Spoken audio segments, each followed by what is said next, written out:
ਮਾਸ਼ਾਅੱਲਾ ਜੀ ਬਾਹਰ ਲੱਪੀ ਪੈਣ ਬਾਰਿਸ਼ ਤੇ ਅਸੀਂ ਲੱਗ ਪਏ ਆ ਬਾਰਿਸ਼ ਦਾ ਸਮਾਨ ਬਣਾਉਣ ਸਵੀਟ ਕੇਕ। ਆਟਾ ਵਾ, ਸੂਜੀ ਆ, ਫਿਰ ਇਹਦੇ ਵਿੱਚ ਮੈਦਾ ਆ, ਫਿਰ ਘਿਓ ਆ, ਚੀਨੀ ਆ, ਮਿੱਠਾ ਸੋਡਾ ਆ। ਮੈਂ ਤੁਹਾਨੂੰ ਇੱਕ ਗੱਲ ਦੱਸਾਂ।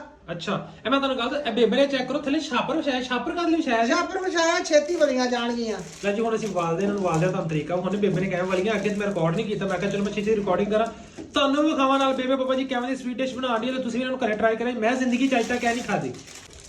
ਲੋ ਜੀ ਕੌਣ ਆਪਦੇ ਘਰਾਂ ਚ ਐਵੇਂ ਬਣਾਉਂਦਾ ਇਹ ਚੈੱਕ ਕਰੋ। ਮਾਂ ਜੀ ਨੇ ਬਾਬਾ ਜੀ ਛਾਪਰਾਂ ਦੇ ਵਿੱਚ ਜਿਹੜਾ ਉਹਨੂੰ ਵਾਲਿਆ ਠੀਕ ਹੈ। ਤੇ ਇਹ ਹੁਣ ਇਹਦੀ ਹੋ ਰਹੀ ਹੈ ਲੇਪ ਸ਼ੇਪ।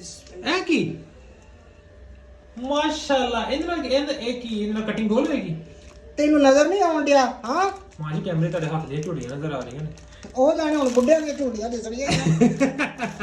ਲੋ ਜੀ ਮਾਸ਼ਾਅੱਲਾ ਚੈੱਕ ਕਰੋ ਜੀ ਕਿੱਡੀ ਪਿਆਰੀ ਕਟਿੰਗ ਹੋ ਰਹੀ ਹੈ। ਆਏ ਹਾਏ ਹਾਏ ਹਾਏ ਹਾਏ ਖੜ ਜੀ ਹੁਣ ਚੈੱਕ ਕਰੋ ਤੁਸੀਂ ਇੱਥੋਂ।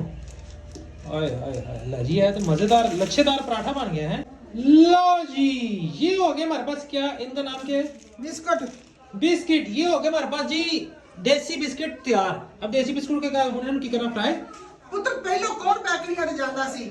ਮਾਈਆਂ ਹੁਣ ਐਵੇਂ ਇਹਦੇ ਉੱਤੇ ਗਿਰੀ ਭੋਰਾ ਤੇਲ ਤੂੰ ਲਾ ਕੇ ਫਰਾਈ ਕਰਕੇ ਤੇ ਹੋ ਗਈ ਕਲੀਆਂ ਤਵੇ ਤੇ ਰੱਖ ਕੇ ਬਣਾ ਲਓ। ਓਵਨ ਕਿੱਥੋਂ ਹੁੰਦੇ ਸੀ?